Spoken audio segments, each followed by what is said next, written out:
মাথায় হাত দিয়ে বসে আছেন কেন? কারণটা কি অতিরিক্ত টেনশন? কোনো কাজে ঠিকভাবে মনোনিবেশ করতে পারছেন না এই অতিরিক্ত টেনশনের কারণে? চিন্তা করবেন না, অতিরিক্ত টেনশন থেকে মুক্তির কিছু উপায় নিয়ে হাজির হয়েছি আপনাদের সামনে।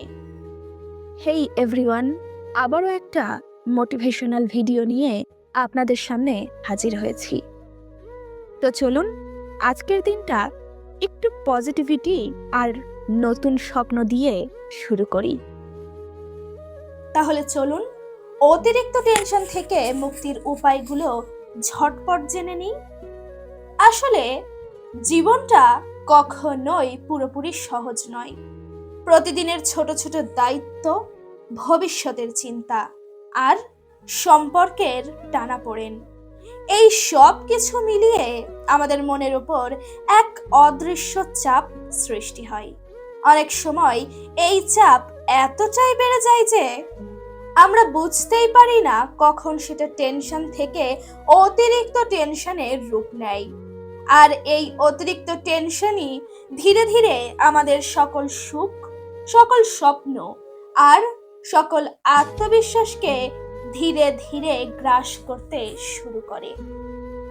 কিন্তু একটা বিষয় মনে রাখা খুব জরুরি, টেনশন কিন্তু কোনো সমস্যা নয়।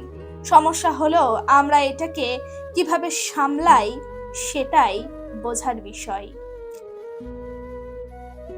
টেনশন কমাতে 5টি কার্যকারী উপায় মেনে চলতে আপনি পারেন।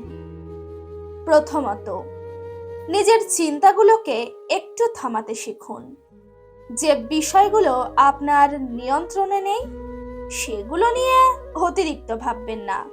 নিজেকে প্রশ্ন করুন, এই চিন্তাটা কি এখন আমার কোনো উপকারে আসছে? যদি উত্তর না হয় তবে সেটি ছেড়ে দেওয়ার অভ্যাসে গড়ে তুলুন। ওটাকে নিয়মিত রুটিন তৈরি করে নিন। দ্বিতীয়ত, নিজের জন্য সময় বের করুন। প্রতিদিন অন্তত 20 থেকে 30 মিনিট এমন কিছু করুন যা আপনার ভালো লাগে। হতে পারে সেটা বই পড়া, হাঁটা চলা কিংবা গান শোনা, অথবা বাগানের পরিচর্যা করা। এই ছোট ছোট অভ্যাসগুলো আপনার মনকে শান্ত রাখতে অবশ্যই সাহায্য করবে। তৃতীয়ত, সবকিছু পারফেক্ট করার চেষ্টা বন্ধ করুন। বাস্তবতা হলো কেউই নিখুঁত নয়। ভুল করা জীবনেরই একটা অংশ। তাই নিজের ভুলগুলোকে মেনে নিতে শিখুন, সেখান থেকে শিখুন, কিন্তু নিজেকে দোষারোপ করে টেনশন বাড়াবেন না, কারণ পৃথিবীর কোনো কিছুই পারফেক্ট নয়। চতুর্থত, কথা বলুন। নিজের কষ্ট বা দুশ্চিন্তা ভেতরে জমিয়ে রাখবেন না। কাছের কারোর সাথে একটু খোলামেলা হয়ে বসুন, তারপর তার কাছে আপনার মনের কথাগুলো শেয়ার করুন, অথবা আপনার অনুভূতিগুলো একটা খাতায় কিংবা ডায়েরিতে ঝটপট লিখে ফেলুন। বিশ্বাস করুন, মনের ভেতর যে পাথরের বোঝার মতো একটা ভার আছে সেটা নিমিষেই অনেকটা হালকা হয়ে যাবে। পঞ্চমত, নিজের শরীরের যত্ন নিন।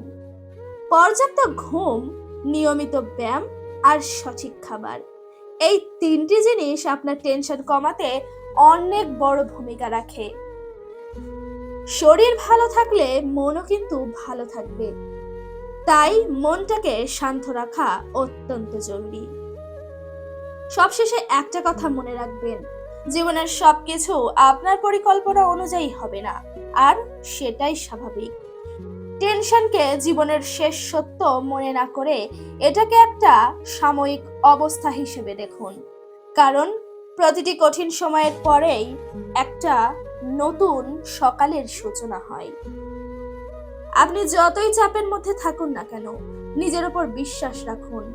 আপনার ভেতরে এমন শক্তি আছে যা যে কোনো টেনশনকে জয় করতে পারে। শুধু দরকার একটু ধৈর্য, একটু সচেতনতা আর একটু নিজের প্রতি ভালোবাসা। হেই এভরিওয়ান, আসসালামু আলাইকুম। আজ তাহলে আসি, দেখা হবে পরবর্তী কোনো ভিডিওতে, নতুন পথে নতুন খোঁজে।